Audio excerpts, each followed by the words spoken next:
Thank you for joining the SunRADON NRPP device-specific CE course. I'm your presenter, Laura Armul, and I work with SunRADON, and I'm the Director of Sales and Marketing. First off, we're going to start with a little bit of an overview of what we're going to be talking about today. And it's going to start out with the model introductions. We have four devices that we're going to be talking about specifically, and the operational principles within those four devices. And then moving on into a simplified calibration procedure, primarily that they all follow once they are created from either finished goods or on its annual return for calibration. Then we'll talk about hardware controls, interferences and tampering for all four models, beginning with the 1027, talking about the 1028, then moving into the 1030, and then finally the 1028 XP. And you'll see some similarities and differences with all four of those devices. We'll take a brief intermission break for about 5 minutes so we can have a chance to set up software with the devices themselves to give you an overview of the SunRADON software suite. And the software suite will consist of not only the desktop versions, we'll talk a little bit more about the mobile versions, connections to get to the mobile versions on your cellular phones and your tablets, and then also introduction into the cloud, which is another means of doing your testing and reporting. So let's begin.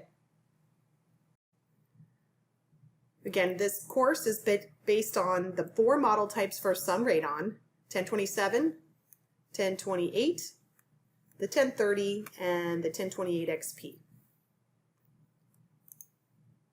The Model 1027 Professional Continuous Radon Monitor is a patented electronic detection device. It was evaluated and accepted by the EPA in the early 1990s. NRPP device approval codes for this particular model would be CR223. It's typically used in short-term radon testing for home inspections and real estate transactions. It has one diffused junction photodiode detector, and the nominal sensitivity of that detector is roughly 2.7 counts per hour per picocurie per liter. The Model 1028 Professional Continuous Radon Monitor is a patented electronic detecting device. It's also evaluated and approved by the NRPP around 2006. Has a device approval code of 228. It's typically used for the same short-term testing during home inspections for real estate transactions. It has the same one diffused junction photodiode detector with, again, the same sensitivity of 2.7 counts per hour per picocurie per liter. Now, the Model 1030. This is a professional continuous radon monitor as well. It's our patented electronic detecting device. It was approved in 2011, so it's a little bit of a newer unit. The device approval code for this unit is CR230. Again, typical use, home inspections for real estate transactions, radon testing, of course, and has actually 6 of those detectors inside this unit. So it is going to be considered a little bit higher, has the highest nominal sensitivity at 15 counts per hour per picocurie per liter. Again, that's one detector, as you saw on the other devices, but multiplied by 6. So we call this one our 6-pack. And finally, the Model 1028 XP Professional Continuous Radon Monitor. It's also a patented electronic detecting device. This is the newest one, approved by NRPP in 2018. It has a device approval code of 2282.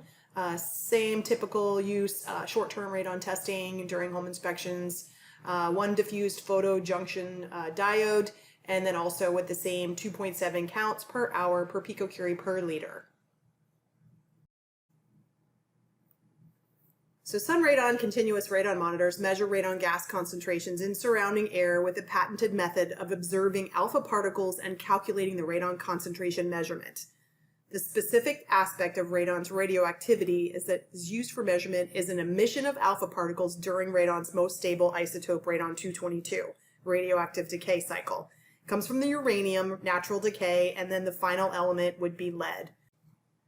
Ambient air containing radon-222 freely enters into each instrument body. Air confronts a filter which allows only certain size molecules to pass through that micron filter into the chamber dome, or domes for the Model 1030. And inside the dome, radon-222 decays through its normal chain into polonium-218 and then down to polonium-214 ions. And each decay step produces an alpha particle, as you can see here. So radon-222, which is in the air we normally breathe, is going to make its way through the device into this micron filter. that allows it to then get into the underside of the detector dome and then eventually played out onto the surface of the detector. The dome of the measurement chamber has a higher electrical potential than the diode. So the diode shown here in the base of the circuit board, there's a dome surrounding it. This electric potential difference directs the positive charged polonium ions onto the surface of the photodiode. So here you're showing the surface of the photodiode with that alpha particle spark activity. It's quickly decaying, emitting alpha particles, and then alpha particle strikes that PN junction of the photodiode. A small electric current will then be created and flows from the photodiode through to the signal processing and then over to the CPU, basically, or through the electronic circuits of the device. So this is an example shown for the Model 1027. Most of you are familiar with what this looks like. And basically what it's doing is showing you again the process of the radon counts through the electric current that go through the signal processor as an alpha activity and then gets converted into picocurie counts. The radon count is proportional to the radon gas in the air. The microprocessor algorithm converts the number of radon counts to the picocurie per liter unit that represent the amount of radiation from radon. And to convert the counts, the software uses a multiplication factor, or J factor is what we refer to it as, in its algorithm. The J factors such that reported measurement within 5% of the actual concentration of radon. The J factors are set such that the reported measurement is within 5% of the actual radon concentrations of radon. The multiplication factors are adjusted by the dedicated switches, or what we refer to as jumpers, that are part of the electric circuit of the Model 1027. The measurement results are calculated as follows. The hourly measurement are the number of counts recorded during that hour, times the J factor, rounded to the nearest 0.1 picocurie per liter.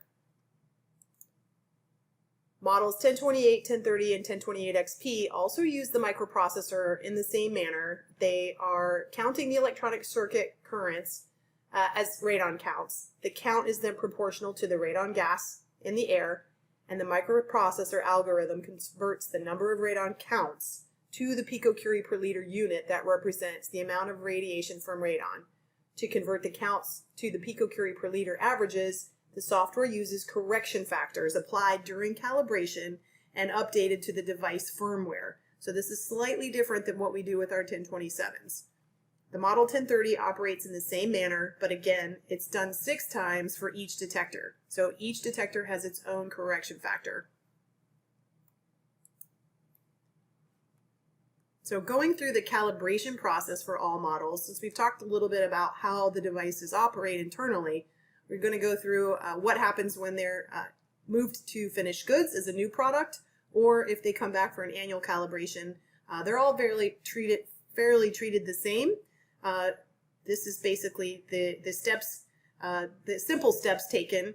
So devices, whichever model, are placed in the SunRADON calibration chamber, and power is provided to each device. The calibration chamber is then sealed. The calibration chamber is purged with aged air.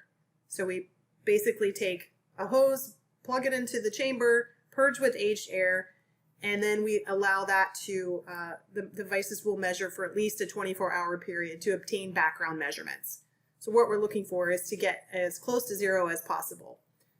After background is completed, then we inject radon gas into the chamber, and that's also circulated for an additional 48 hours or more. So it can be as short as a 3-day process, or it can actually go over up to 4 to 5 days, depending on when those monitors are started in the chambers. Devices are removed from the chamber after that additional 48 hours has been completed, and the measurements are recorded from each device and compared to the reference measurement that we have in our chamber to look for the rate of decay. Calibration factors are computed by the calibration software, and then again, if necessary, those Model 1027 CRM internal switches are set to positions on the circuit board that correspond to the calibration factors that are given to that device based on what's found in the chamber. Monitors passing calibration per our SunRADON specifications are included with a calibration certificate per each device, and models with firmware are programmed with the current calibration factors, calibration dates for completion, and expiration dates. So that's a basic calibration process in a nutshell. Calibration certificates are usually given for each new monitor as well as each recalibrated monitor. This is an example of a calibration certificate showing a 1027, has the calibration dates, the next calibration date, and then of course the NRPP device code. So this information you want to retain each time that you have your device calibrated with us. Keep copies of your calibration certificates and previous copies of the years gone by so that you may be able to provide those to your state or your proficiency program for auditing purposes. The calibration certificates do retain information necessary for quality control, reporting results to clients, and proficiency chambers. So always make sure you keep these on file. Each calibration certificate might look a little different as opposed to what's showing here, but each one eventually they will all have a general look and feel. So again, relevant information, calibration dates to review and have on as a reminder from when you're going to be recalibrating them with us. We give you the actual reading of what the device has measured, and then the percent difference, and then a correction factor. Down here, this is actually what our device was measuring against as the golden unit in the chamber. So this is where we do the comparisons. So as you can see, these numbers are very close to one another. Therefore, the error percentage was only roughly about that 0.10%. The 1027 correction factor should be entered during the data transfer while using SunRADON software.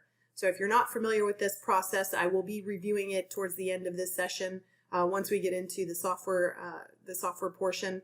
But just be aware this is something that you might see again throughout this course. Basically what we're suggesting is this properly calculates the averages based on the J values or corrections given to each device post-calibration. We do recommend applying the number to each report generated with the SunRADON software based on, again, what the device is calculated to. You do have to do that manually per test with each 1027. It is not something that's stored in any firmware, so it is a manual procedure.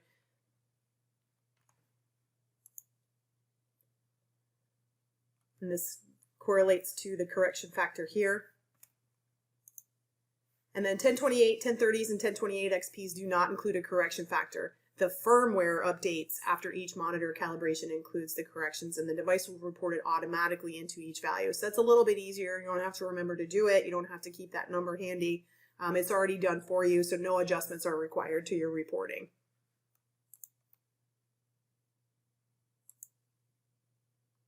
Okay, so we're going to move into some of the hardware objectives, the hardware controls for the devices. So 1027's a very simple device. It uses a power supply, and it's a 12 to 18 volt power adapter, or AC to DC, 200 milliamp minimum. What we always suggest, and this is something that you should do each time that you're deploying your devices as part of your standard QA prior to placing a unit, is always check that cable for any frays, damage, twisting excessively. I know everybody loves to wrap them up around each other and stick them in their boxes or stick them back in their carrying cases. So for some reason, animals like cats love to chew on these cables. So you do want to make sure that your cables are still free of any damage to make sure that they're going to power your device successfully. You're going to plug the single prong into the 1027 power input jack first on the back side of the device as it's shown here. And then you're going to plug that into the wall outlet. And for whatever, you always want to make sure that you avoid any switch controlled outlets to prevent data loss during testing, because these 9 volts are not going to have enough power to operate your full 48-hour test. So if you've plugged this guy into a wall outlet that's going to turn a lamp on and off, your monitor is also going to turn on and off. So be mindful of that. Place it somewhere that it's not going to be operating on a wall outlet switch. When you do plug these in, you will get a green indication light on the top. It's a little tiny green light here that's going to show you power. So that will turn on to give you an indication that your device is pretty much powered and ready to go. These are rated for indoor use only, so we don't recommend you testing in the outdoor conditions. So now we're going to talk about powering up and down a little bit. So we've got them plugged in. We've got them set to a nice wall outlet that's not going to be switched on and off. I would recommend sliding the battery backup switch on and you're going to use a fresh 9-volt alkaline battery, and it's going to give you about 20 hours of backup. So that's in case there's a slight power interrupt to the house during testing. Somebody ran into a transformer down the road and shut the power off to a house. Your monitor, your house might lose tap power, but your monitor will still be able to function with at least a good 20 hours of 9-volt battery operation from a fresh 9-volt. You're going to make sure that switch is on, and you're going to then switch it off once you're done with your test, because you don't want to continually keep testing as you're driving back to your office with your monitors. Unplug your power supply from that wall outlet and remove it from the port for storage. So everything here on a power down mode would be battery switch off, unplugged from the device or the wall outlets, and then again in the on position, and then plugged in with its wall outlet plugged into a wall. So those are your power up and power down modes for the 1027.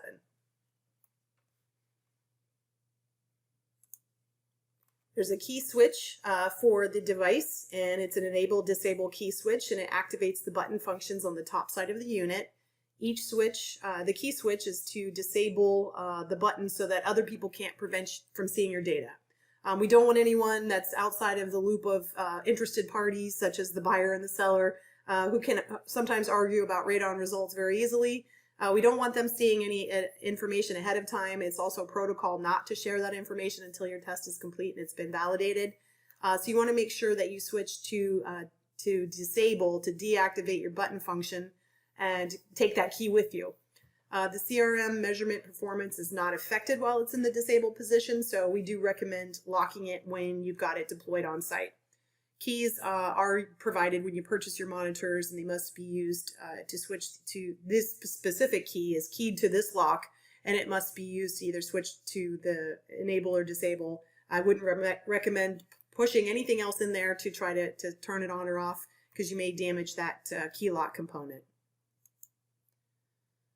Okay, some interferences and tampering. The most common contributing factors for interference and tampering, and this is pretty much model-wide, but again, we're talking about the 1027, is motion or disturbance, device hardware malfunction, human error, weather conditions, and then RF or cellular phone interferences. So jumping in here, we're going to talk about the 1027 interferences and tampering specifically. So what I would always question is, on the initial test placement, always press the average button. And people were like, well, why do I need to do that? Because when you press your average button prior to each deployment or radon test, that's going to be considered a routine instrument check. And it ensures that your device has been cleared of any previous data or other reports. Again, if you don't remember to turn your device off, and then you go deploy it somewhere else, you're going to start collecting data that's irrelevant to that equation. So you don't want to do that. You always want to double check your display before you walk away. Make sure it's reading with zeros, or excuse me, the decimal figures. So the first thing you're going to look for, you don't want to see any numbers. So what it's going to do is you're going to press both of the average and current buttons together, and you're going to hold them down until the yellow LED, which is right between the two buttons here, comes on solid. And then once you let go of these two buttons that you've held down together simultaneously, that yellow LED now starts to flash. So that's a good sign. It's telling you that it's ready for you to present the second command. So the first command is holding these two buttons down together. And now I'm going to either print or clear my data, but I want to clear it because I want to make sure that it's ready to go, and I'm going to start this new radon test. So I'm going to go ahead and press the clear button. And once that's been configured, then my device will flash 888s. And the reason it does that with the decimals in between is it's using up every single field here in this little LED screen to make sure that all of the lights are illuminating properly. So it's going to tell you everything looks good. If you see any other numbers that could initiate a problem with the device, or if you see something missing, if these look like 3s, then some of your LEDs are bad, and that would be considered maybe something to replace or repair. So you're going to go ahead and look for that 888 to flash on the screen, and then once it's gone, it's going to give you a three decimal figures only on the display when you press either the average or the current button. And that basically confirms that your memory is now clear. There is no test data in it, and your display with the 3 decimals shown here and up here will be ready to go. So you're clear of any test, and you're ready to start your new test. So once you've started that test, and you walked away, and now that device is sitting in someone's house somewhere testing, or some location that it's testing, you are basically at risk for prying eyes, anybody interested, animals, humans, whatever it may be, that they're going to be curious and want to know what is happening, especially if you haven't given the proper information to identify a radon test is in progress. So I would always clearly articulate that to all parties, leave the appropriate documentation required by your proficiency program in your states, and make sure that everyone that's involved in this transaction is aware of what's happening. Motion is detected by a component in the circuit board, and basically it's called an inertial sensor. And this is a small image of what that inertial sensor is. It looks like a little drumstick with a little drum, and basically as it's disturbed by picking up a device, shaking or bumping, which we're got a little video here to show, that is going to basically give you a motion detection. So now someone's thrown it down, they don't understand what it is, they're frustrated that this is in their house. So now you're going to have motion detection shown on that particular report, which again, you don't want anybody treating your equipment like this. That's horrible. It's a horrible way to go. But proper placement during testing should be made on a solid surface, utilizing the 4 rubber feet on the bottom of the device to prevent slipping or marring on any personal furniture. We don't want that to occur. So make sure, though, that the device is put somewhere safe, away from anybody to disturb or disrupt the device. Okay. So during the first 15 seconds of your normal process or your setup, the motion detection is omitted from the reporting. And this allows you to at least get your device plugged in, turned on, and make sure that, again, it's in a location that it's not going to be knocked over. So you have that 15-second window to make sure that that's done before you start to see motion detection on a report. Obviously here that was not the case. It had been moved at some point in time. And then excessive motion outside of tester's knowledge should be questioned and explained. So for this instance, in this inspection type, radon concentration levels remained under the action level of 4 picocuries, but there was an awful lot of motion detection up here, and we want to kind of know why that happened. This would be too much for me to be comfortable with. I can expect to see maybe 1 on the front end and 1 or 2 maybe at some point in time, but this would be something that I would definitely want to bring up to the parties involved and maybe opt for another test to be done.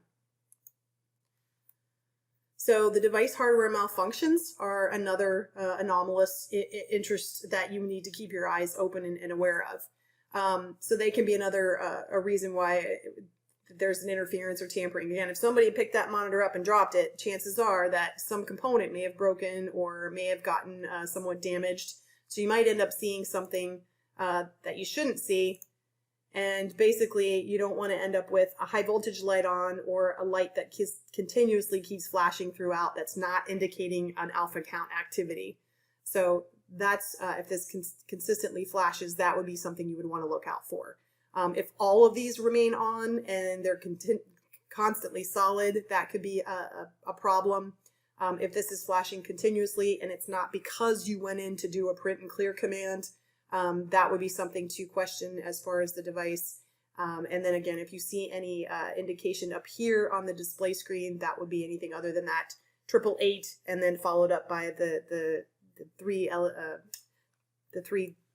dashes, then you want to make sure to investigate your device and possibly contact us for support and then maybe get some repair work done. So human error includes another portion of what we want to watch out for. So again, going back to our video, we know people can pick up devices and throw them around, whether it's intentional or accidental, but we also have to be mindful of the stuff that we do to the device ourselves that we're not aware of or don't realize that we're doing. So you want to make sure that you always clear the data from your previous reports. So you always want to make sure that even when you get your monitor back from calibration, that is something we intend to do prior, but sometimes we get rushed and your calibration data may still be in the device. Clear that information out. Again, make that part of your daily routine. We can plug them into the power outlet switches that are on a wall switch that we didn't mean to, and they can be turned on and off during the reporting. We can improperly store them. We can improperly handle them.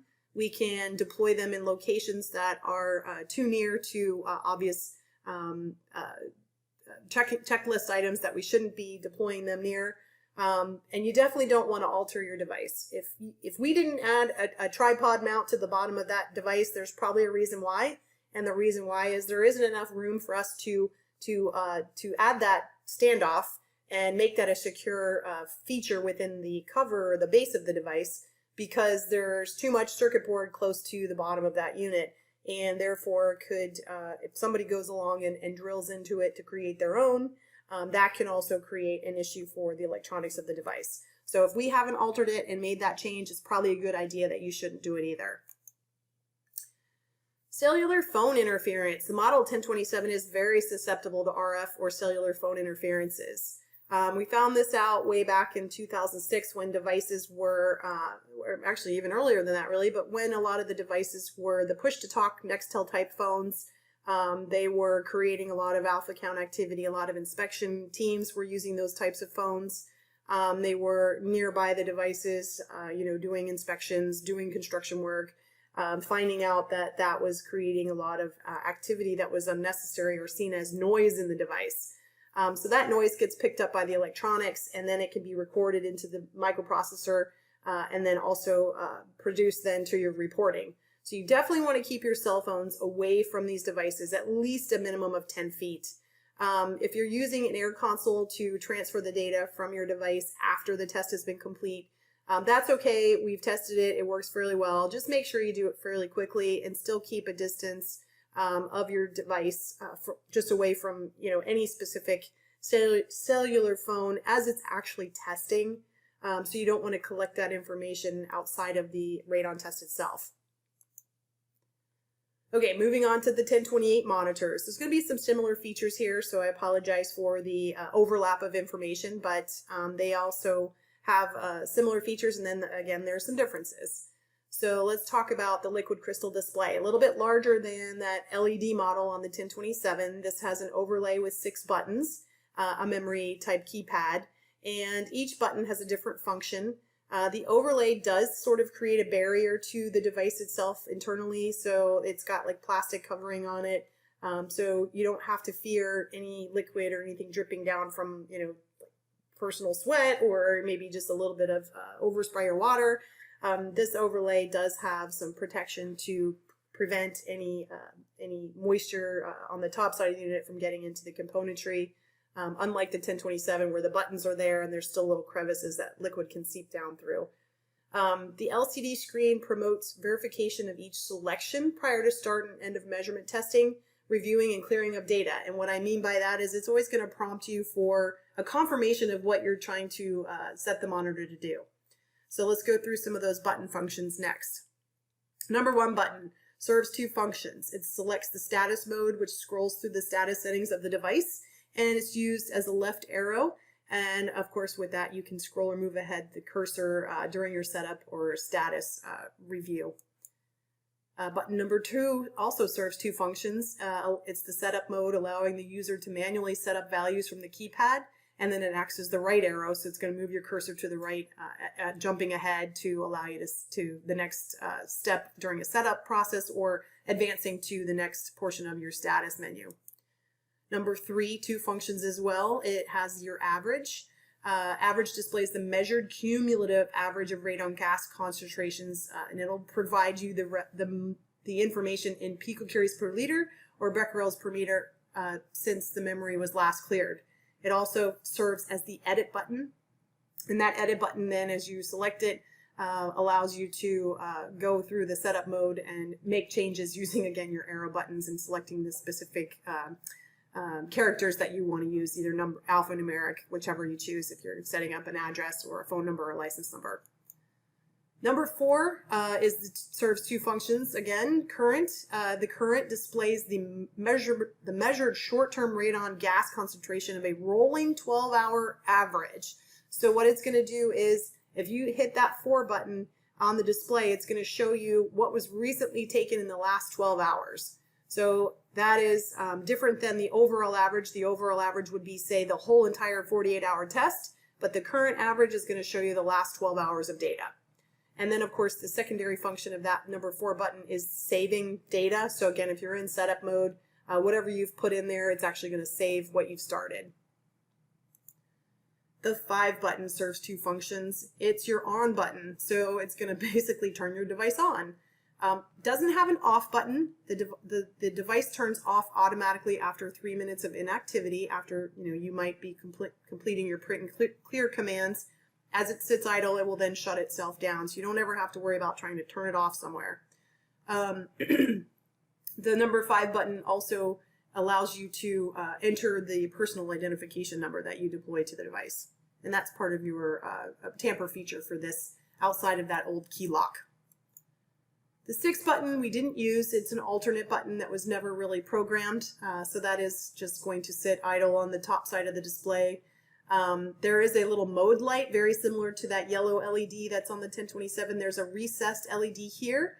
And if you're going to sit over top of the device and watch for it to flash, as it's an alpha count indicator, it's like watching, maybe water boil. It's probably not the most enjoyable thing, but a lot of people don't realize that if they do watch it out over time, this will flash periodically, indicating that the monitor has counted an alpha count. It does blink once during power up, indicating that startup test is in progress. And then again, it blinks periodically throughout the entire radon test. So, but it is recessed underneath the LED, underneath the overlay, so it's not as obvious. So the pin code we talked about just a few slides back. There's a 4-digit pin code that you can program for your 1028, and this is again a valid way to prevent folks from interrupting your test. You definitely want to program the pin code. If you don't program that pin code, that monitor is sitting there, again, available for any prying eyes to review your data without your knowledge. So you do want to make sure that you program a 4-digit pin code, and that pin code with the device for 1028 users is going to remain pin code combination, any combination of 1 through 4. Even though SunRADON software will allow you to make a different number configuration up to 9, it's not recommended. For now, please continue to use the 4-digit pin code between the numbers 1 through 4 on your 1028 monitors. So upon waking the device, that display is going to prompt you to put in that 4-digit pin code between 1 and 4, and then select the 5 button to enter it. So that's your 5 button, again, prompting the unit as it's like an enter or return key. If you enter the wrong pin code, it's just going to keep you going back through a vicious cycle, so make sure you remember it. And if you don't remember it, feel free to give us a call. We can give you some tips and hints there. It will shut down and then ask you you'll have to turn it back on again and continue the same pin code process. If no pin code is entered, which is basically set at a default of 1111, that device is basically wide open. Anybody can read the values and anybody can go up and change any settings. They can turn things off. They can, stop your test if they know what they're doing. So be mindful, use the pin code. Okay, so there's some similar features here with the 1028 monitor. It also has a 9-volt battery, and it also uses the same power supply. So that power supply, again, is that 12 to 18 volt, 200 milliamp power outlet switch. And then a fresh 9-volt battery that's going to always be deployed in a 1028. If you have to change this battery, we suggest that you keep it plugged in. If you change this battery, do it very quickly. Do not leave it out of the unit. There is an internal 3-volt battery that does control time and dates of the device, because it's got an internal clock. But you do want to make sure that if you don't put that 9-volt back in fairly quickly, that 3-volt battery is going to probably die out within a few minutes, 15 to 20 minutes max. So if you end up with a dead 3-volt battery, even though your 9-volt battery may be fresh because you just put it back in, if you didn't do it right away and you let that monitor sit too long, your device likely won't turn on. There is a 9-volt and a 3-volt. Again, the clock settings are a reason why. The clock settings are necessary for device function and controls the parameter settings, the delay settings, and reporting of accurate data on a client report. So again, keeping your batteries fresh. I recommend if you change this battery, plug the unit in. Changing this battery then quickly will then prevent the time and date clock from setting backwards in time. Unlike Marty McFly, we don't want to go back to the future. We want to stay where we are, so make sure you plug it in. Therefore, your time and date clocks will not revert back to 2005. If it does, you just want to make sure you sync your time, and you can do that within your software or from the device settings. 1028 learning objectives, powering up and powering down. Again, I kind of mentioned before, 1028 powers on with the 5 button, and it'll go through battery status. It'll give you an indication that the battery's okay. If it's got a battery that's going to present you with a problem of about maybe 60 hours of operation, you'll probably see an indication that says low, no battery, and it wants you to replace your 9-volt immediately. So again, you're going to plug that into the wall outlet. You're going to change out your battery so you don't lose your time and dates. And if you do, you're just going to resync the time with your software, your SunRADON software, prior to testing. The 9-volt battery loss, again, cannot explain this enough, but the 9-volt battery loss will quickly drain that internal 3-volt battery, so make sure that you do change that out very quickly.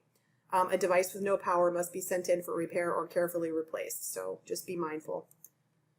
Again, same power adapter for the unit, plugging it into the input jack first, and then plugging it into a wall outlet. Make sure, again, the phrase damage, anything excessive twisting to that power cord could possibly create interruptions to the device while it's testing, so you just want to be mindful of that.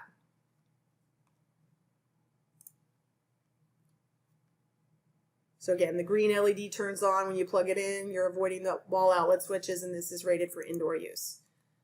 So there's USB ports on this device. USB port here, this is a USB A to B outlet or USB port configuration here on the front side of the device. It is a directional communication port, meaning that it's going to serve not only the monitor data through to the device, but you can also send data out from the device. So you can program your unit with the USB cable to your SunRADON software, and then you can also download your reports in the other direction from the USB cable from the software. These are legacy outlets for the serial ports for either the printer or an older style PC, which a lot of folks don't even have these anymore. So these are sort of antiquated equipment, but most folks use the USB cable here. If you're using the serial port and you intend on connecting to SunRADON software, it is not going to work.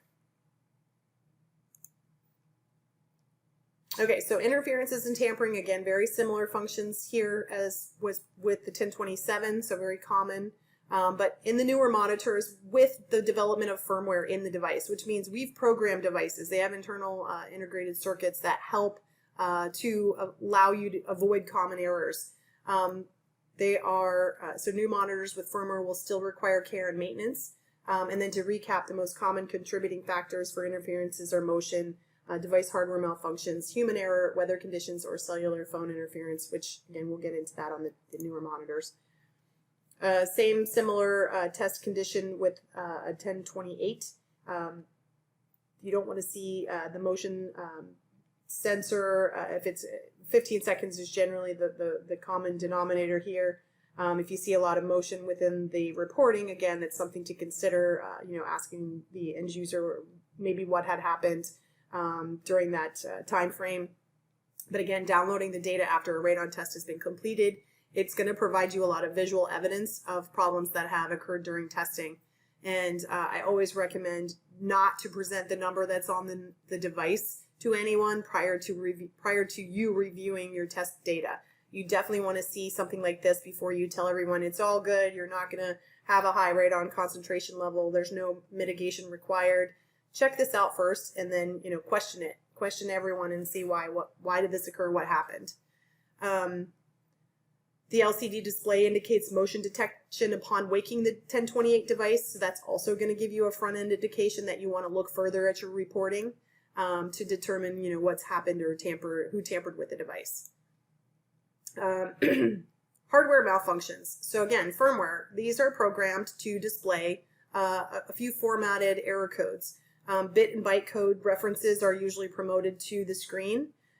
It will also promote something similar to error stop testing read using PC. These messages can then be retrieved not only from the display of the device, but then you can go into your software and review the data a little bit further. If you see something that says read using PC, you can plug the monitor into either your SunRADON software, and you can find out a little bit more specifics, and then save that information and send it to us for technical support so that we can help you out. So firmware programmed devices like a Model 1028 have built-in commands to limit human error. So now we're on to the human error phase. So we've already talked about tampering, motion detection. We've talked about some hardware errors that can occur in the device itself, just from, maybe normal wear and tear, overuse, or maybe something like human error. Human error is something that we're all attributed to being able to do on occasion. But the device is going to give you, again, visual signs to look out for. Data in memory, print or clear, that's going to tell you that the monitor has something inside of it. So you've got to download that data. You've got to get it out of the data, print it or clear it, or do both. It does prompt you for secondary commands, yes or no, and then it'll also tell you when to end your test, or when you want to end your test, you're going to select yes or no. So it's a secondary command just to make sure that what you're doing is appropriate and that you continue doing what you're doing. Part of that human error, if you bumped it, dropped it, banged it around, threw it in the back of the truck, whether it was intentional or not, dropping a device, however these are very durable units, can still result in exterior damage to a metal housing. So this took a fairly good jarring to create this dent in a 1028, but you can see there is an impact to the internal circuit board as well. And if this may have bent this easily on this portion of it, there are layers to circuit boards. Circuit boards can become damaged. Componentry can pop off. It could be very close to maybe the cabling or the ribbon cables. It can also then jar out the 3-volt battery inside of a device. So all of these impacts to the metal housing, this was obviously hard enough to bend the circuit board inside. But these are types of errors that can cause the device to become non-functional. And then again, we don't recommend altering chassis or metal housings to create that can create additional noise to the device. It can add in metal shavings to the circuit board and create high voltage errors in the detector dome. And then of course you never ever ever deploy these devices near flames. Weather conditions, this would go for all monitors, and I think this is covered in a few slides forward. 1028 works optimally in indoor environments. It will function best in a relative humidity no higher than 90% non-condensing, so you can see the differences between the 10% and the 90%. You don't want to deploy this device in a very high humid environment. Extreme temperatures outside of normal living conditions may cause measurement errors. High humidity may reduce or shorten battery life expectancy. You always want to connect to line power when you are testing in a home with a little bit of a higher humidity. But be mindful, 90% humidity is the max that device is going to operate in. And you never want to leave your device in super harsh climates, such as maybe in your work vehicle. When you live way up north, a few years back, we had some really, really, really cold winters where the temperatures dropped to negative 40 degrees. A lot of people, leave their devices outside in work trucks, even though they're in their carrying cases. Extreme high or low temperatures can still damage components. It can create warping, corrosion on printed circuit boards, battery acid leakage, or explosion in some cases. So be mindful, bring your devices inside or keep them at least in an indoor environment when they're not in use. Now, we talked about interference with radio frequencies on 1027s. We learned a lesson from a 1027. So 1028s were built to be blocked or shielded from radio frequencies. So it is not susceptible to RF or cellular phone interferences, so you can feel free to keep texting and talking on your phone while you're doing your work, your day job. The hardware design has an encasement around the detector dome itself. So there's a dome over the dome, but there's still ample room for radon to get through and do what it's supposed to do normally. So your monitors will be able to be used near any cellular phone or cellular devices or RF emitting devices. Moving on to the 1030, this is the big dog. This is the one we talked about earlier that has the 6 detector domes inside. Again, a very similar look and feel as the 1028 monitor. Has that 16-digit reflective crystal display, liquid crystal display, and again, very similar 6-button functions. However, all 6 are actually programmed on this unit. So it does store 2 tests internally in its memory, and they are not, they are 2 separate tests. So they cannot be blended together. Going through the button overlay very quickly on this device. Start and stop on the 1. Status is number 2. Setup is number 3. Average EPA and current. So you press that button three times and you'll get 3 different measurements there. Your average is basically displaying, again, a cumulative average of the radon concentrations of picocuries per liter. The EPA average, which is not on the 1028, is on the 1030, displays the same average data but minus the first 4 hours of data. And then the current average displays the measured short-term concentration from that most recent 12-hour average. So you can get 3 measurement results from the display of this device. Clearing obviously clears memory from test 1 or test 2 or both. And then again, pressing temperature, pressure, and humidity. This monitor has independent temperature, pressure, and humidity sensors deployed on its circuit board. They are going to give you the values 3 times, temperature, pressure, and humidity, by pressing the 6 button. So you can validate and see any high or low or information there on the average of those displayed values. Powering up this device. So there isn't a designated power port, and there is no real on or off button. And why is that? Well, there's no power port or switch or key sequence to power it on and off. Basically, it's powered through a 2-way USB cable communication, and which acts as a wall outlet, comes with a wall outlet adapter, and it's also powered by 4 C-cell batteries that operate approximately 300 hours of operation. Battery power only will operate the device, and the display will time out after about 3 minutes. There's no need to power it off, so you don't have to worry if you're powered by just battery and you're not plugged into that USB line with the wall outlet adapter. That display will time out. That's usually a battery saving feature, so no need to worry there. Obviously, you want to insert your C-cell alkaline batteries in the proper position, the positive end to the outside cap area, and then the negative value towards the inside of the tube. The battery caps, there's just quite a little bit of a tension here, so you want to make sure when you push that cap back inside, it's acting as the connection. The metal plate on the inside of the cap acts as the positive polarity side, so you do want to make sure that that tension is still there. Pushing your cap on and then turning it appropriately to make sure that your batteries are going to run your device appropriately. There's a low no battery message. So again, if your battery does not have enough power to last for at least a 60-hour test, that message is going to prompt you to change your batteries. Replace batteries, so you can again just go in. These are 4 standard alkaline batteries. We do recommend alkaline batteries. Don't recommend rechargeables because they lose charge over time. There's no telling. There's no program. The programming is not based on a rechargeable type battery. You can use lithium, standard straight lithium type batteries, but we deploy them and give you we don't deploy them with the C cells, but you can add them as just a standard alkaline up to 300 hours of battery life. So the monitor powers down on its own. It's going to shut down to save power. If the test is complete, it will turn itself off.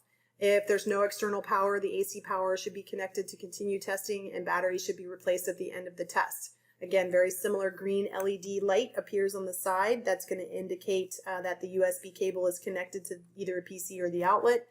This is the USB adapter outlet.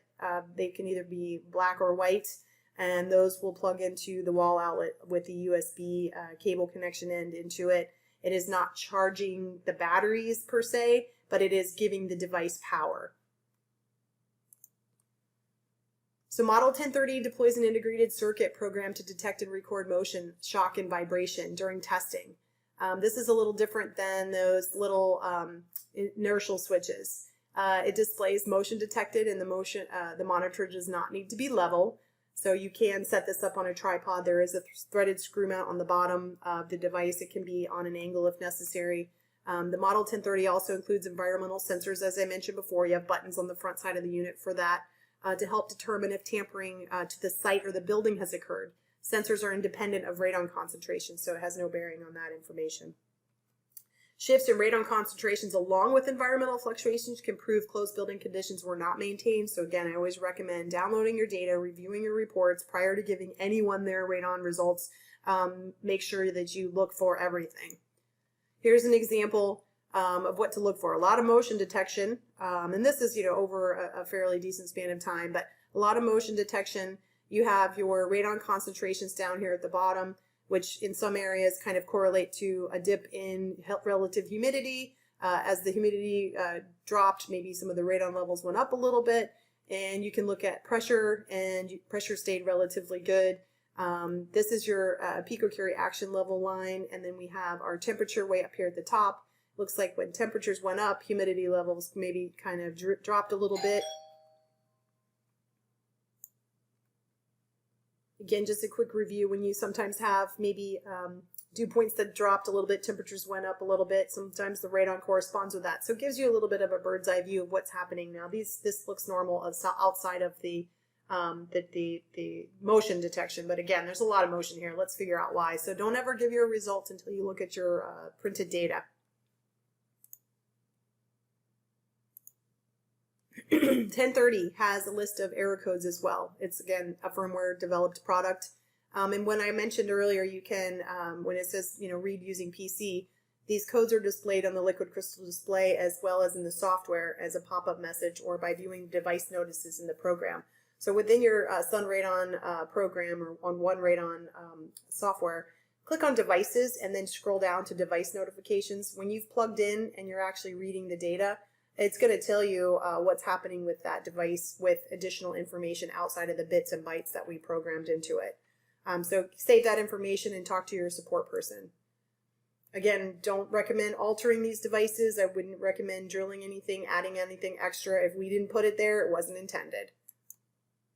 Environmental conditions, weather conditions, again, the optimum is within these two parameters.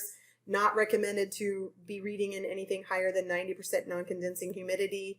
High humidity, extreme temperatures outside of normal can cause the same error life expectancy reduction. So always make sure if you do have a little bit of a higher humidity in a home or somewhere in a basement, make sure you connect with line power. These are also not susceptible to any RF or cellular phone interference. We have shielded the device domes and electronics to block radio frequencies. So again, you can keep texting while you're working and not have any fear of a disruption from that specifically on these reports. Moving into the 1028XP, this is the newer of the four devices. It's a touch screen. It operates on that same level as a 1027 and 1028 detector dome, but has a lot of enhanced user features. The touchscreen is a fully visible, very bright touchscreen. It provides you with a multiple commands that are fairly similar and very easy to read. There is an on and off button to this device, and it actually wakes the unit from standby as well. So aside from the touchscreen that's visible here, you have a USB connection port here. These can be either micro USB or USB-Cs. There is a battery compartment on the bottom, and there is also a Bluetooth circuit inside this unit that can be controlled by your cellular phone. Again, a repeat, here is your on-off button. This is something that a lot of people aren't familiar with. When you hold and press down this button, it will turn the device completely off. If you hold it down, it will turn the device completely on. If you touch it just quickly, it will likely send the unit into a standby mode. That standby mode is there for a reason. It's to protect your batteries from draining with the touchscreen staying on entirely if that device is not being powered by the USB cable itself. The touchscreen goes black to reserve battery life and acts as a standby mode and reduces curiosity. So again, when you want to turn this device off, I want you to tell me that you saw the powering down sign. If you didn't see the powering down sign on this display, then your device is probably in just a standby mode. Here are some of the examples of the touchscreen and some of the operations. So again, when you power it up, it goes through a little flash screen, and then you'll see ready for test. This is primarily your home screen. When you're ready to start that test, if you press this button, it'll give you your parameter settings that you can go in and change your delay, your interval, and your duration. So you have the plus and minus to change those specific settings. Once you hit that start button again, you're going to see test in progress with a monitor progress bar essentially at the top. And as it's testing, if you wanted to go back and check some of the information, you can at some point, press the EPA or the overall or the current averages and see some of the details of the test. It is not going to disrupt the test. You don't have to, you can continue testing. It will scan through and give you a view of the chart as well. There is a tiny little motion sensor that will be indicative on the screen, so you can be mindful that you want to look at that data and see where that motion had occurred. There are some data management features of the unit within some of these icons at the top. If you were to press the battery symbol, or what also can be a USB symbol, depending on what's plugged in, and then the Bluetooth symbol here, it will take you to a few additional screens that you can review what you're set for in picocuries or becquerels if you're an international user. You can tell if your PIN code has been set or not, and you can review the PIN code number as well. It'll give you the proper time and dates, and you can always change or save that within your SunRADON software application. It'll give you calibration due dates. It'll tell you if your Bluetooth is connected and what your Bluetooth serial number may be, and this screen may change over time based on firmware upgrades. You'll see battery component, lifespan, and whether or not your high voltage is working. It also gives you a little bit of a library. There's a folder here that gives you the ability to save up to 10 tests. So this monitor memory capacity will give you 10 tests. So it's not, so that will then, each test can hold up to roughly 999 or 1,000 data points, but the memory capacity is 10 tests. So you're looking at a full memory capacity of 10,000 data points, but again, library, 10 tests. Remember that. Some of the learning objectives for the hardware controls, again, you may see your device with a USB to micro or USB-C cable. They should be now being sent out with both a USB micro and USB-C with a small tether on it, so you can use either or. When you're operating this device, you're going to press the power button for 5 seconds to turn it on and off, and you're going to wait to see, again, the powering down screen. Then you know that the device is completely off.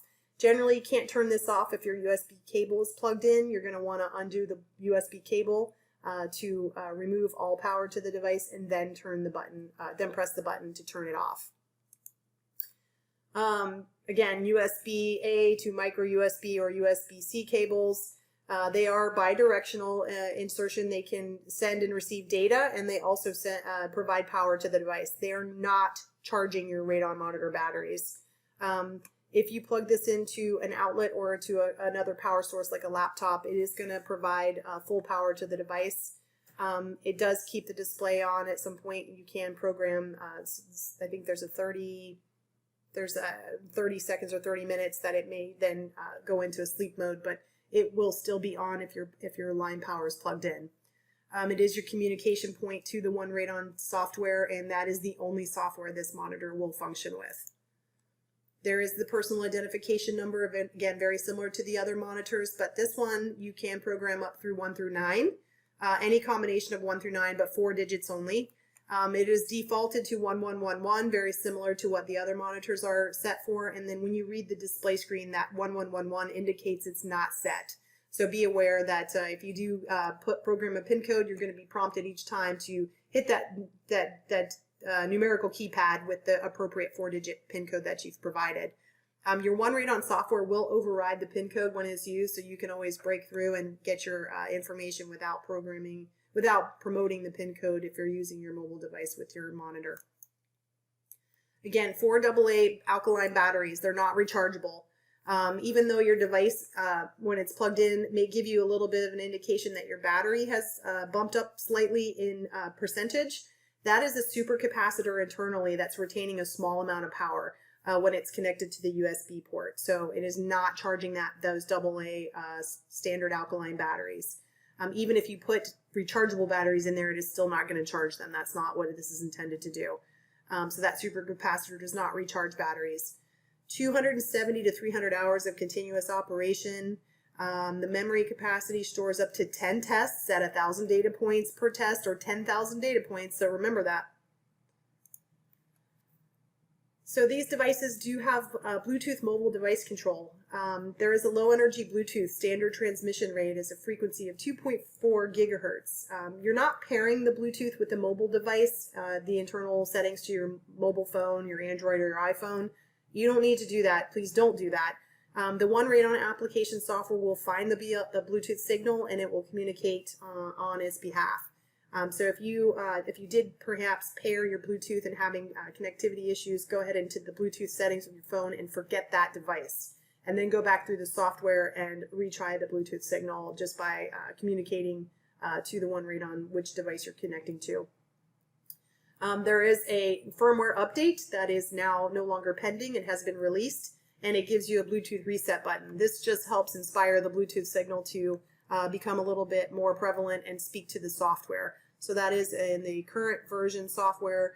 So always be mindful, check our website, look for the most updated software applications, and look for the most updated firmware applications, or ask if you need to, you can give us a call or send us an email on that so we can promote that information to you.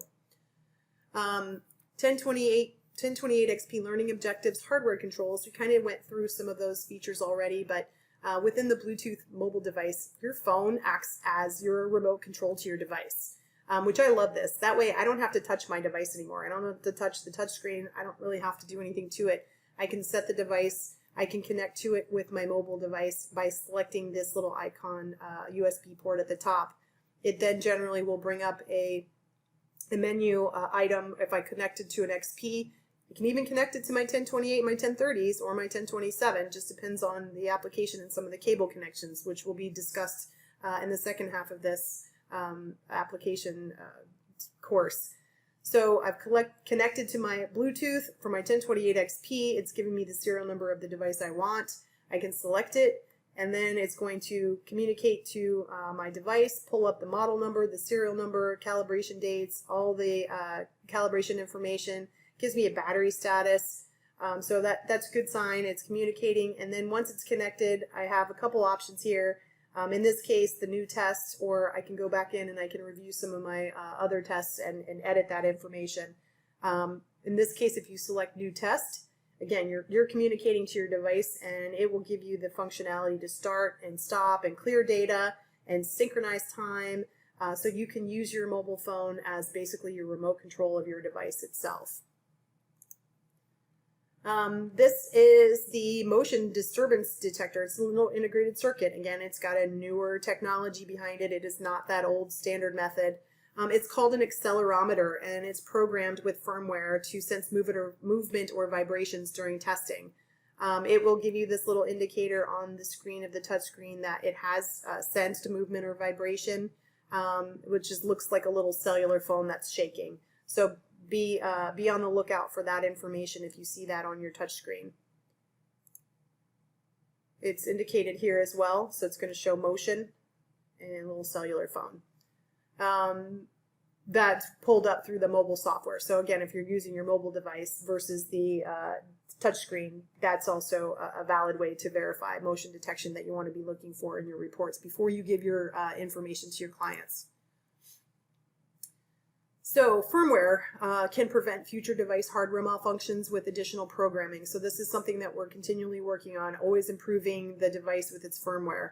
I would promote that excessive force to the USB cables and the touchscreen are unnecessary. These touchscreens are very sensitive. You can touch them through with the specific thickness of gloves. You can use the stylus that we provide with the original purchase. Your finger as well, but I would be mindful. Excessive force can break a touchscreen very delicately. Just everyone knows when they've dropped their cell phone, you cringe when you go to pick it up to see if it's done any damage. Same type of scenario here. So just be mindful. It's still a touchscreen. It is very sensitive. USB cables, the micro USBs, they are directional, so you want to make sure that you're plugging them in appropriately. Don't jam them in. They should just slide right in. You can use your mobile device as a remote control to prevent damage, again, without excessive force. And then Bluetooth disconnection, if you see that or no power indication, then you're going to want to contact SunRADON for service, and we will work something out with you there for your RMAs and service on your device. Pending firmware releases, which is now fully released, provides that reset button to your Bluetooth. So if you see Bluetooth no power at this point, that does unfortunately mean you have to send it back to us for service. But if the Bluetooth is still working and you're just getting a low signal, go ahead and hit that reset button to help wake up that signal a little bit to communicate to your mobile device software. I do recommend keeping your monitors away from aerosols or chemical exposures. We did some independent testing with the primary chamber in Canada, and they did a 3,000 monodispersed particulate per cubic centimeter aerosol test for us. Our monitors resulted with very good values. But there's a disclaimer here in the fine print that we still cannot guarantee protection against any and all chemical exposures, which may reduce device performance. It's obviously not part of the proficiency to deploy your devices during any construction or renovations, especially maybe spray paint. So just be mindful. But you do want to keep your devices away from any aerosol type contamination or flow. They can clog that micron filter. It can reduce the sensitivity of your device, keep it from detecting in a normal capacity. So just be very mindful. Even though we tested very well within 2%, that you still don't want to. Here's our value here, very similar. So you still want to be mindful. Keep that device away from very, very, very dusty or dirty or paint, fumes, anything like that. Now, this is one of the human error potentials. Again, monitors. These are expensive. You put a lot of money towards these products, and we put a lot of time and effort into developing them for you so that they will be valuable to your business and serve you well. But when you're returning them, try not to use Christmas paper.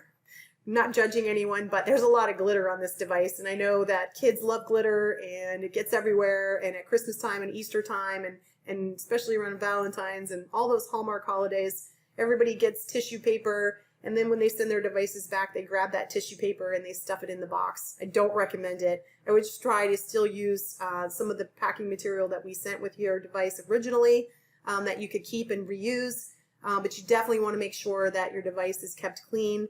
This glitter, which is hard to see here, but you can see the little speckles, did get in between the touchscreen, and it can go down into the buttons. It can get inside the detector on the circuit board, so you never know what that will do, but it's definitely not a good option. So make sure that you keep your devices clean and free of any dirt and glitter when you're packing and shipping and storing. And again, same scenario here, never leave your device in harsh climates, work vehicles, or storage units during extreme weather.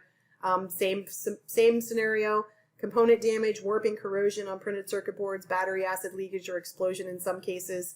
It's just definitely not an option for these types of devices. Again, you spend a lot of money on them regardless. We don't want you to damage them. This is where we're going to do our 5-minute intermission. Feel free to get up, stretch, grab a drink. I'm going to get some connections going on here for some software activity for you, and we're about 1 hour into our program, so we will be talking about cable connections for each type of device to the SunRADON software, the SunRADON software itself, as well as communication through our new cloud. So feel free to get up, stretch, and we'll be back in a few minutes with the second portion of the CE course. Okay, moving back into our software connection phase of the SunRADON software suite. Hopefully you had a few minutes to get up and stretch.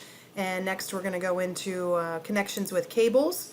So let's begin with our tried and true little 1027 device.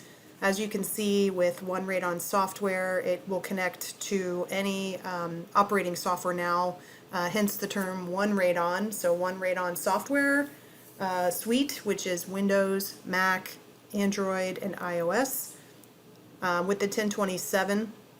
However, it does require that you have multiple connection points because that device has again, antiquated connector ports for RS-232 or that 9-pin DIN connection on the front side. So you're going to need a set of tools to connect with. To a standard PC, for most of you, it's probably not much of a game changer here. You've got your I/O gear adapter cable, and then on top of the I/O gear adapter cable, you would have the little gender changer, or extender. It's basically taking the 9-pin port and just extending it to make room for these two little nuts and bolts here that generally don't make for good connection if you try to plug this into the device itself. So again, I/O gear cable works best, does require drivers for COM port communications still, but you do want to have this little connector port that will extend outward to allow you to then communicate to your PC. For MacBook users, you're going to use the same configuration here, but you're going to also probably need either a USB-C or a micro USB converter. This is just basically going to slide right into this little portion of the USB cable here, and then just extend into your MacBook, generally probably a USB-C. And these are very few dollars worth of cabling. If you're connecting to an Android type device, for instance a Galaxy or a Samsung type phone, you're going to need same configuration on the monitor side right here with the extender connector, and then also the USB adapter cable. And then generally older phones will probably have that micro USB, and a lot of the newer ones have migrated over to the USB-C. So we have cable configurations for both Android and Mac that would sometimes crisscross each other, but this would be what you would need to communicate to your phone. And then generally when you're plugging these in, you're going to plug directly into your phone. Now, a little different scenario for iOS, which is an Apple product. Apple does not allow you to put an app on their App Store if it communicates through a cable. So you have to have some sort of wireless transmission. So we have come up with this set of tools here, basically, to allow you to communicate to your SunRADON software.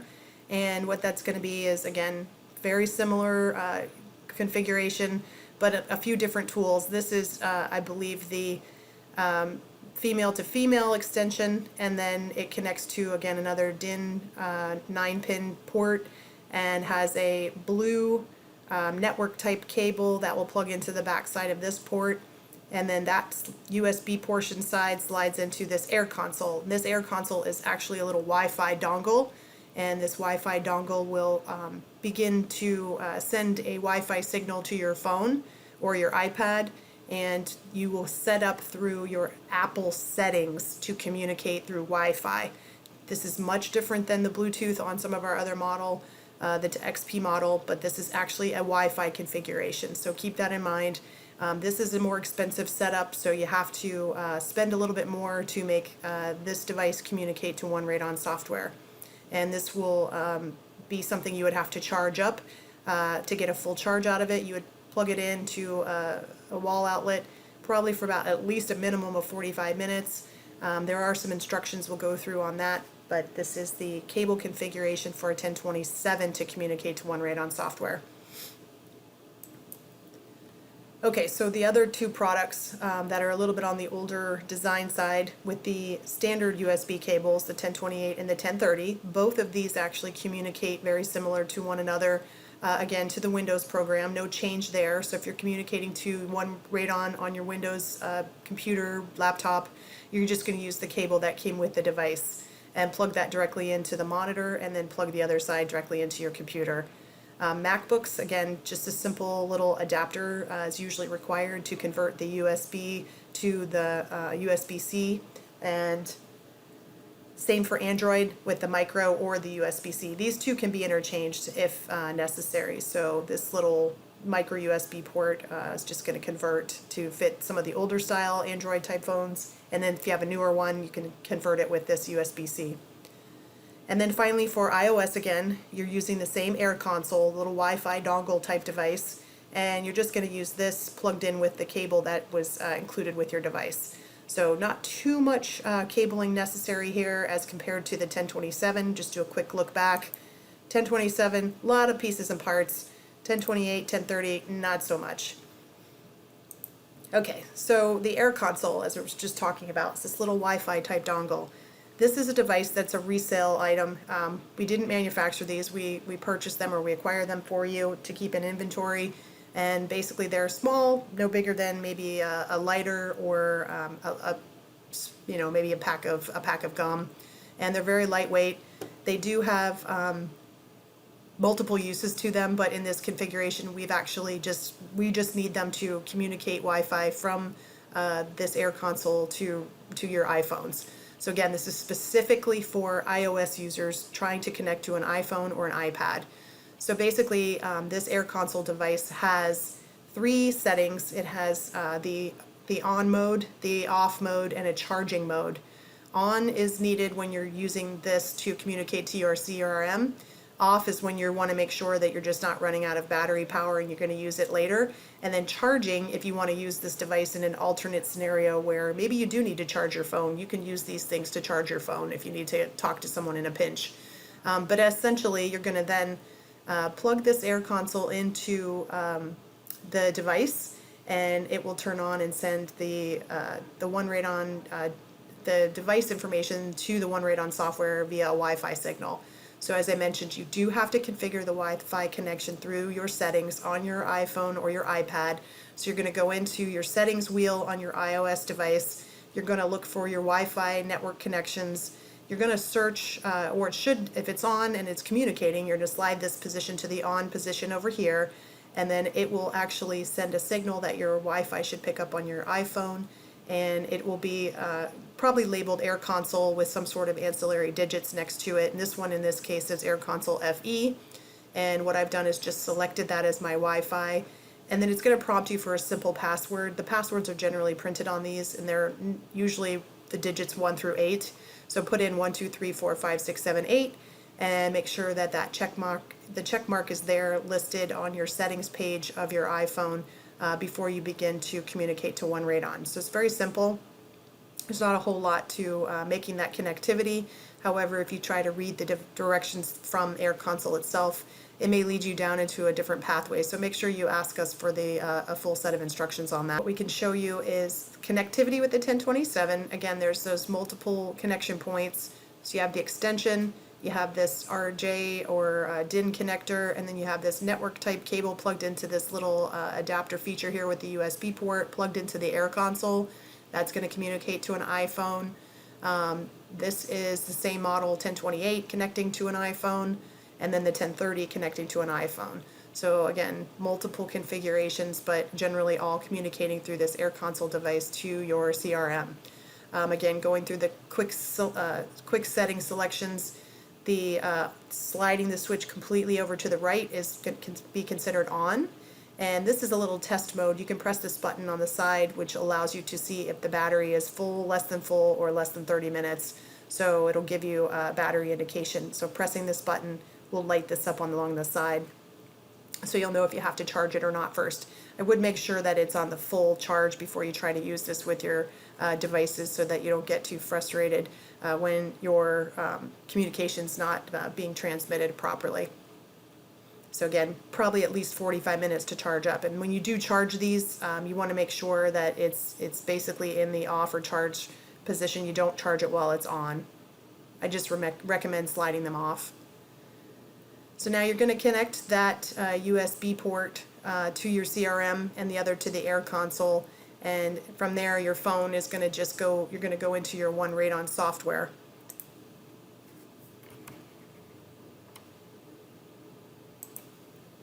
And now we're going to connect to a 1027 to stay with the sequence of our monitors in our program. And I'm going to go ahead and plug in my USB, my USB cable, and I do get that sound that it's communicating. So my monitor is on, and I'm going to, and I do have some data in it, I've noticed that. So I'm going to go ahead up to devices, and I'm going to select a 1027 device. It is seeing my USB to serial adapter cable, which is a good thing. It says ATEN USB to serial bridge. That is exactly what I want it to say. And if I read these 5 selections for instructions, it says select USB to serial bridge, which I've done. Press get data button on the screen. So now I'm going to go down here and I'm going to press this get data button. Now I'm going to go to my device, my actual 1027 monitor, and I'm going to push down both buttons and wait for that yellow LED to come on. And when I release the 2 buttons, it's flickering. And then I'm going to hit my print feature, and I'm going to see that my data down here at the bottom of the screen says now receiving data from a 1027 device. So, and you can see the progress wheel happening. So we are getting a little bit of a data transmission here. So in just a few seconds, it's probably going to complete its mission.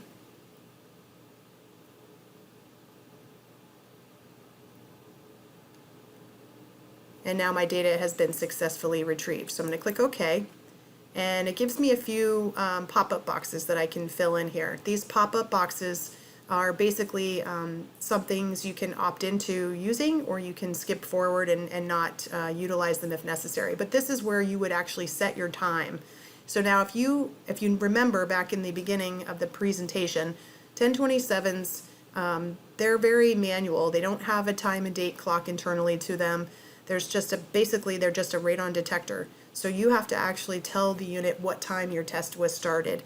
So what it's going to do is it's going to look to the number of alpha counts or picocuries that your device has read, and it's going to allocate a time stamp with this start time adjustment based on that.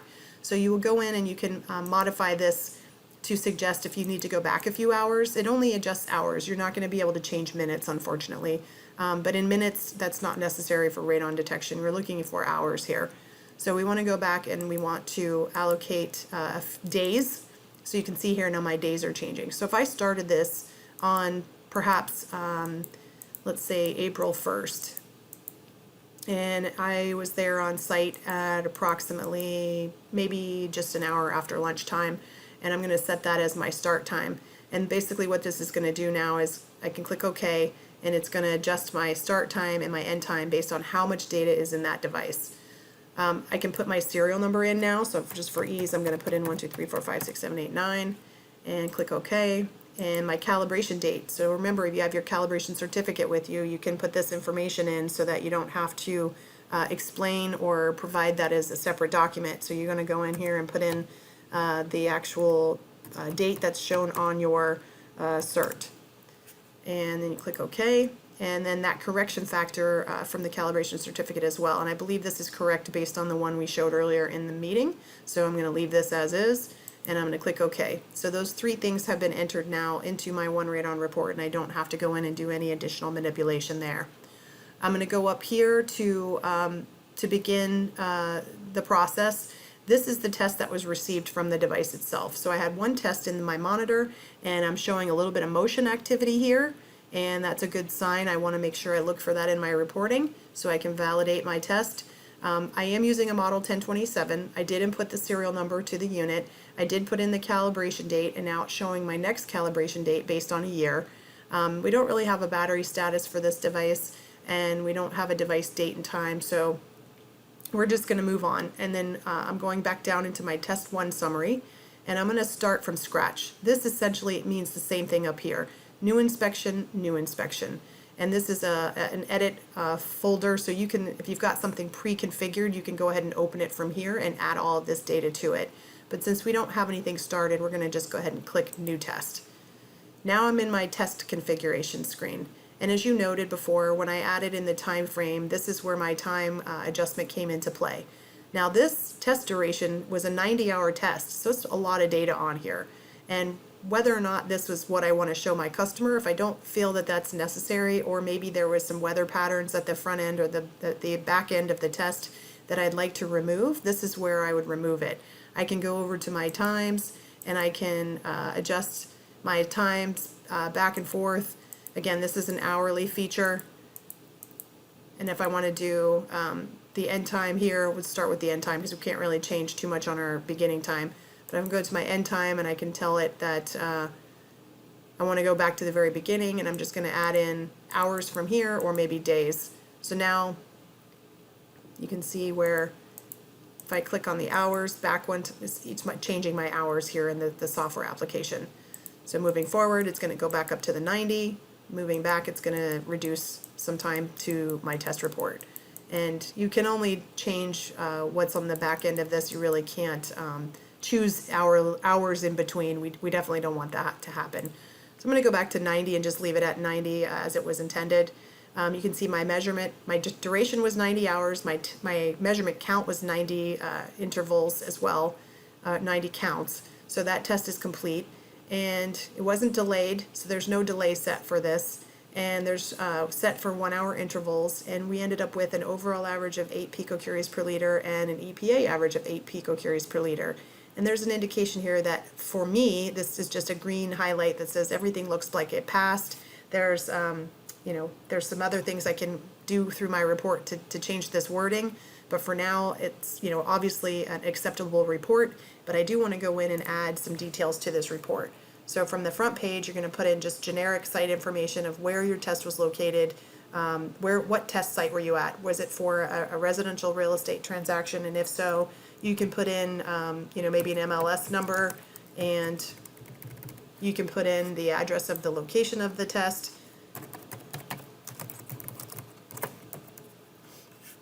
You can put in the city information, so let's go with Melbourne, which is what I'm familiar with, and the state, and our zip code. And I'm just going to put in my phone number and my support email. And just for simplicity, let's go ahead and just copy this over to billing and move on. This is a quick overview of my chart. There's no action I can take here at the moment, so it's basically just a very very high level view of what happened in the entire test from 2:20, which would be the first hour of gathered information, because we noticed we started at 1:20, so this would be the first hour, second, third, fourth, fifth, and so on, all the way up to that 90th hour down here on this other subset of days. And this is my action line, and these are my motion detections. So there's some motion in here that I probably want to ask, maybe what happened, or this could have been, something I could opt out of in my report simply because I have 90 hours of information, and these two might not be. This might be, me setting up the test, and this just might be a curious onlooker. So this is okay, acceptable at this point. I would move on and add pictures. And this is pretty straightforward. I'm not going to go through a whole lot here, but you can go in and you can add photos. You're just going to browse for those photos under your file locations. And that first photo that you can add, if you'd like to, you check this box. You can make that your cover picture to your report. But I'm not going to add any photos to save time. The checklist. This is something that we pre-configured based on old EPA guidance. Some of you are acceptable to use this. Others might need something more specific. So you can select them as is, or if you choose, you can go in and create your own checklist items. So this is where you can go in and type any feature you need for compliance and save that. And then you just want to make sure if you save it, that if you do want to add it, then you just go ahead and check that box. And you can continue adding them, or you can edit your statement. So you can add other ones if you need, or you can leave it as is. Moving along, radon information. This is just generic information we've given you for your third parties to read and understand what's been done. It just gives an overview of World Health Organization, EPA guidance, and where the action levels are, why would they be concerned, and when should they be looking to mitigate. And you can again check or uncheck these boxes to show that on your reporting. Finally, the report setup page is the most important page from what I'm reporting on, because this is where you want to go in and actually create your report itself. So you want to be sure that you go in and select specifics. If you want to override that pass or fail test result number up here or statement, this is the box you're going to check. And then you're going to use the drop down, and you're going to suggest that it's at or below, or mitigation is recommended or not recommended. So that will override this word pass or fail. There's some other selections you can go in and configure based on what we've provided you, and these are again options. You don't have to. If you want to take these off of your reports, you simply uncheck the box, and if you feel that it's necessary, you can go back in and add them. There's a comment section down here. You can add your comments and then the inspector's name, and if you want to generate an invoice, you can add dollar amounts here. But for what it's worth, I'm going to go ahead and put my name here. And this is very important. This is how you generate your PDF inspection. So right now we have 4 selections for you. And this is again on the desktop Windows version. It's very similar to the Mac version. So I'm not going to go through Mac settings because Mac is very identical to what you're looking at on a Windows program. But for what it's worth, in your Windows application, you can generate your PDF inspection here, which is going to then use your PDF generator. Okay, so this is your PDF inspection, and it's basically ready to go. You can just review everything that you just basically input to your SunRADON software.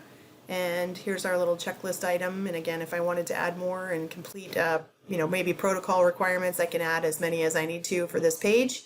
and then finally I get a table of test table of information.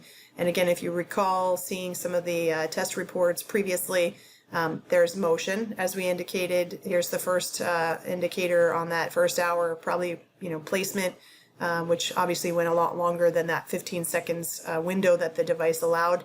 And then there was another motion detection somewhere along the lines, as well as 2 more indicated down here.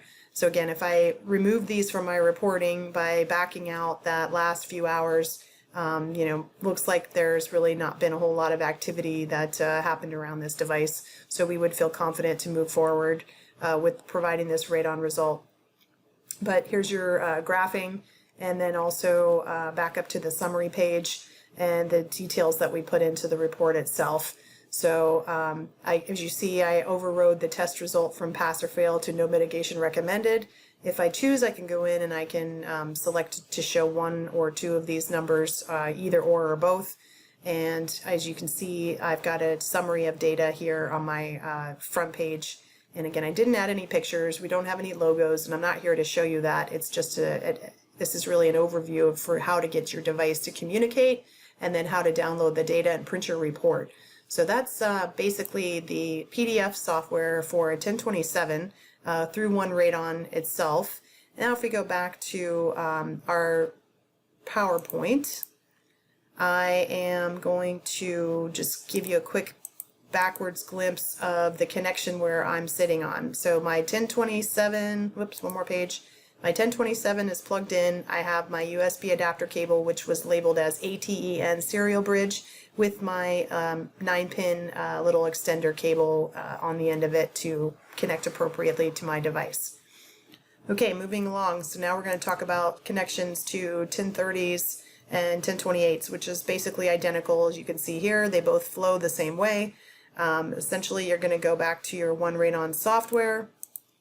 Let me go to my desktop version and open that up again. Close that. Here we go.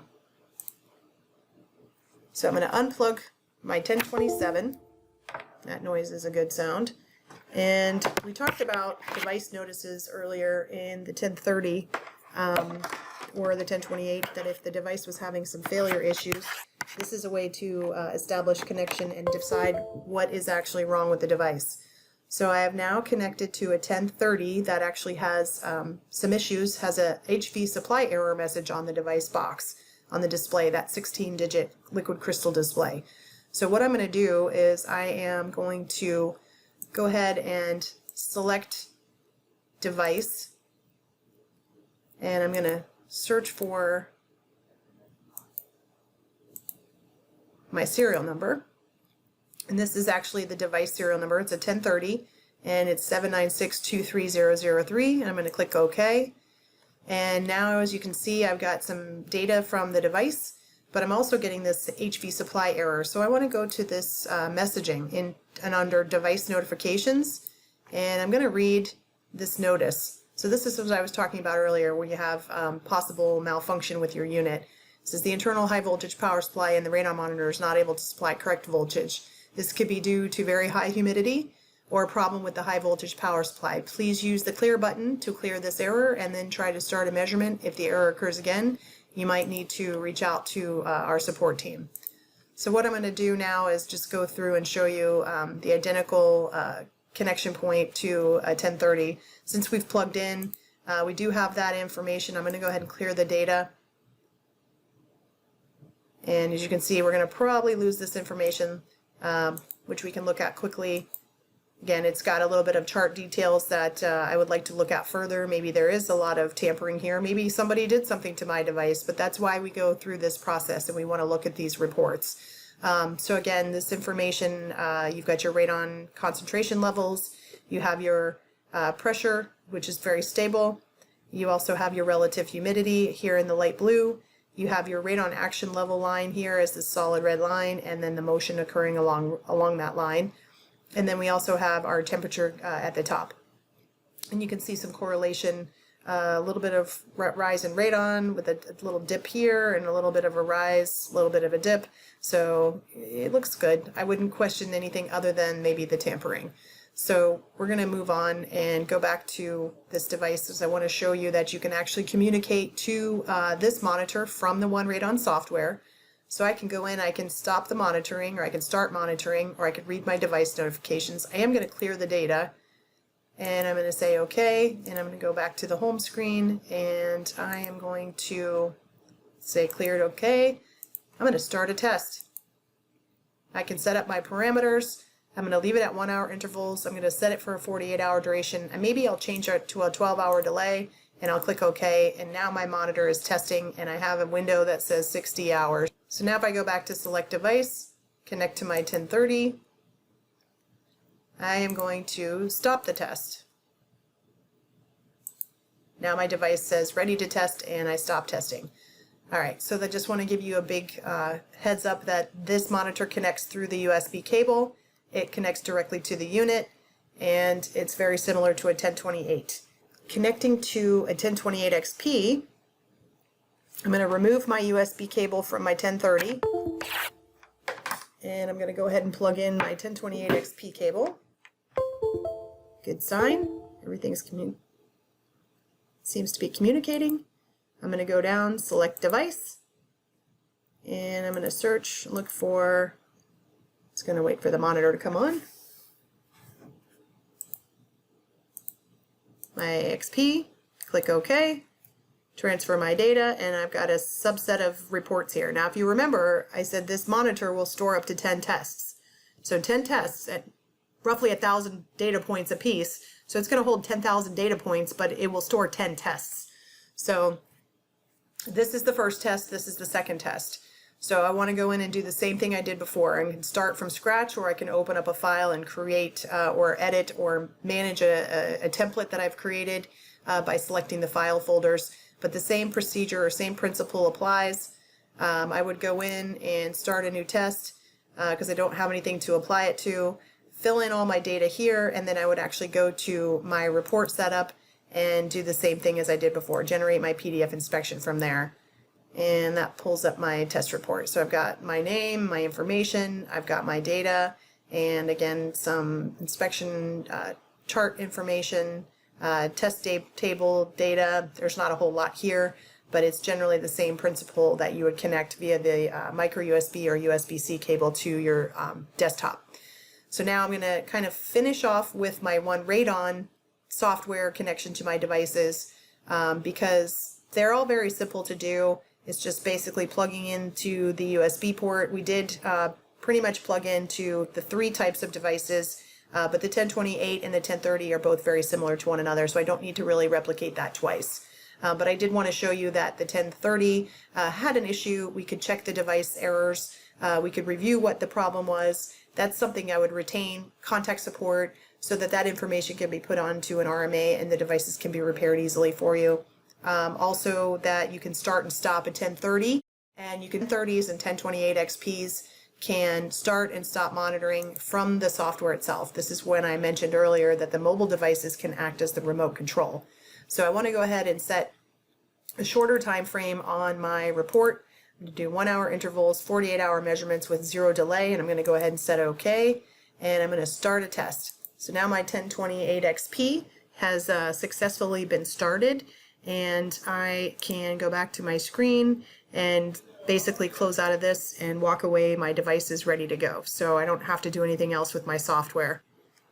Okay, so back into my PowerPoint slides, we're going to go ahead and click into our SunRADON Cloud. So this is going to be a little different for some folks. So we've used the desktop version. We kind of showed some slides earlier about the mobile connectivity. And now I want to show you just basically how to log into the cloud.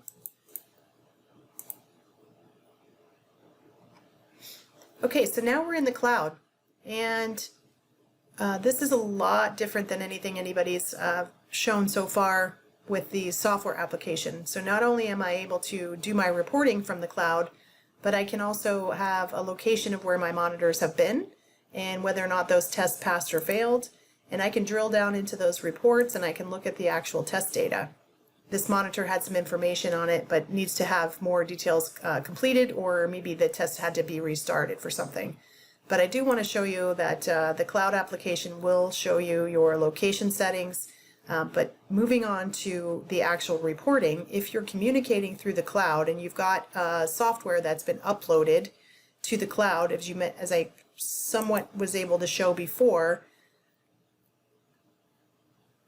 if I go back to my inspection, you'll notice that says upload inspection. I can upload this detail into my cloud. So now it says upload complete. So then I can go back to my cloud application and I can actually look for that particular location with that particular device, and I can fulfill my inspection there. So I would go in and I would select whatever that specific serial number was. For right now, I'm just going to go ahead and pick something that looks like it was completed. And I'm going to drill in, and as you can see, it looks very similar to the report we were working through, the SunRADON application software by itself. Again, I have my test definition at the top. I have my time parameters that I can adjust if I need to. I have my duration, my delay, my measurement intervals, the measurement counts. So this was 100 hours of data. And again, maybe I don't need to show 100 hours. I can back some of it out by hourly information, or if I want to just leave it at 100, I can leave it at 100. Again, this is telling me that my data has passed. It was giving me that very similar averaging at 5 and 5. So I will go in and do the same things I had done before. I have address details that I can fill out and complete. I can use the site address as the same as the billing address, so I don't have to reinvent the wheel there. Again, I get a nice chart overview.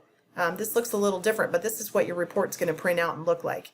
So this is a lot of detail. This is actually going to be a report that's including temperature, pressure, and humidity. And we can add our photos just like we were shown on the desktop version. I can create my checklist. I can do exactly the same thing as I did before, so there's nothing different there. My radon information for my customers if they have to have a little more explanation, and then my report setup. And again, I can go in, I can override these test results, I can say no mitigation recommended, I can add some items, I can take items away, and down at the, we're going to go up to the top, which is the difference here, generate invoice, generate report, generate both, or save. So I can save this as well, but I want to go ahead and just do a quick generation of the report so that this information will pop up and you can see the differences between the report within the cloud and the report within the SunRADON software. I have my address locations, I have my information, I have my model information, I have start and stop times, I have my units and picocuries. So generally speaking, it all looks very similar. I have my signature, I have my test location, my inspection report, and now I have my nice charts that have printed slightly different to this report than a previous report. And I have my test data table.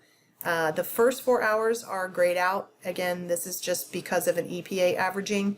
And then I have my motion detection. So I do want to make sure I verify and check my motion on those hours. Resulted in a passing overall an EPA average, so I'm good. I can send this off to my client just by clicking the send button. Or I can download it and save a copy to my desktop. But this is basically how you print a report through the cloud. Very similar. It's just a matter of getting in there and finding the inspection that you were working on, and then having your information set up. Again, same scenario with SunRADON software. You have your test definition and picocuries. We give you an action level to choose from. You can change these at any point in time, but 4 is kind of the standard for EPA protocols. You can move your header from right to left. If you don't want it on the right, you can move it to the left. It'll justify. You can add your signatures. You can, again, use the same report checkboxes here and include state notifications and then your company information. So all of this looks very similar to the SunRADON's application software, but it's just a difference of the license that you're applied to in the cloud. Again, you can save this information. Your settings and preferences are all saved. And I can go back to that particular serial number, and I can review that inspection again if I need to, or if I have to modify or change something. So this is basically using the SunRADON cloud software to reproduce the report very similar to what we've done with the same set of data from our SunRADON desktop version. Okay, so I'm going to show you after connection to the mobile device, the model 1028XP. It's going to show my USB icon in the upper left-hand corner, my settings wheel in the upper right-hand corner, and as you can see, my model 1028XP has been connected. So I have my 1028XP connected. I can start my new test, I can go back through and retrieve additional data, or I can manage my inspections file folder. So again, 1028XPs have 10 data slots, but you can store as many applications on your mobile device as you feel that you want to, but it will eventually take up a lot of memory on your phone. But I wouldn't suggest doing anything different. You can go in and collect data. If you want to manage your inspections, you can edit inspections from within the application, and you can change details, but again, very familiar to what you would see through the mobile device, but just a slightly different on the mobile device versus the Windows desktop version, just a slightly different profile. You have bullets at the bottom. These buttons are basically your screens, and again, very similar test definition. You can go in and you can change your parameters if you want to back up time, if you want to scroll forward, you can adjust here. If you also notice test results, averaging, intervals, durations, delays, all of that's shown. There's not much you can change here. It's just the time that you can change on this particular screenshot. Then moving on, if I select the second screen, it gives me again just a general overview of my chart. I can add pictures. I can go through my checklist. I can check those radon warning and understanding again, and then I can go to my report setup. And then if you notice at the very top across from the word report setup, there are 3 radio buttons. If I go ahead and select that, this is where I get my options box, generating my PDF inspection, generating my invoice, or both, sending an inspection data, or uploading inspection again to my cloud. So if I choose to upload my inspection to my cloud, I can do it here. It's been successfully uploaded.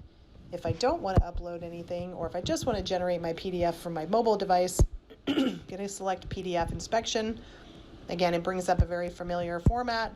Everything is there, my hourly interval, my chart, my data, my radon risk information, some property pictures of my power supply, and I can now go ahead and manipulate this to send specifically probably my Outlook or my Hotmail or my Gmail address, and forward that on to my clients. So now I'm completed my mobile device connection. If I was to go back, I can go into retrieve the data and overview the data. I can check my EPA and my overall average. I can go down and I can look for other data that was previously recorded with my 1028XP, and I can select that as my report. And I can also look at that data, and I can go in and create or load that to an inspection, and generally go back to do my PDF preview and see that data. It looks a little bit different than what we just showed before. And there's something else. So this is what a 1028XP with the mobile device software will do for you. Let's go back to the very beginning, and just so I can show you, I can start and stop tests with my device. I can synchronize my time. I can start a test. Started, so it's going to synchronize my time first, and then it's going to start the test. Now I have my 1028XP in testing mode. If I want to go in and stop that test, I just click stop test, and it stops the test. I can go in and I can clear the data from my device, or I can save the information from my phone under my parameter settings, and I can save that to my device if I need to go in and modify my company name or any of my address details. So this is basically the mobile device. A little bit of a software connection to all the overview we just did. All 4 of these models, this full suite of models, connects to this SunRADON program. And that SunRADON program is essentially a mobile device connection, a desktop connection, or a cloud connection. So you have three different versions to connect and retrieve data, collect and sync your inspection information, review, edit, and complete your reports, and then send your reports to your clients very easily. And also within the cloud, you can manage your test data, You can mark it completed, and then you can also store it and save it for backup purposes, or reuse it later if necessary, or upload CSV files for your protocols and state requirements. So this pretty much finalizes everything we've done today with the mobile connections, the desktop connections, and the cloud connections. And again, the final result will be a nice little PDF report that you can send off to your clients. If there's any questions, I do want to suggest that you can certainly contact us. Our support at sunradon.com is a very good group email to send your request to, as well as our group phone line, 321-255-7011. And feel free to reach out to us with any questions. Quizzes will be sent to you very shortly. Thank you for participating.